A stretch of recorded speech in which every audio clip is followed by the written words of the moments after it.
नमस्कार।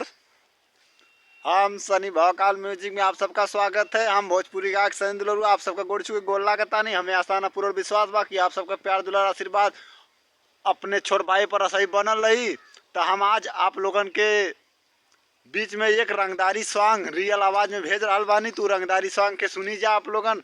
जैसा रही अच्छा अगर रही तो कमेंट बॉक्स में जरूर बताइए, बुरा रही तब वो बताइए। हम आगे अच्छा करे का प्रयास करे वाला तो सुनी जा आप लोगन। कि हमर बड़ा भाई बैठा सरकार में बा, कि हमर बड़ा भाई बैठा सरकार में बा।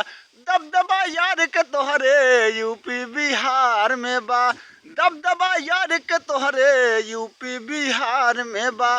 किसानिया जय के नाम अखबार में बा, किसानिया जय के नाम अखबार में बा।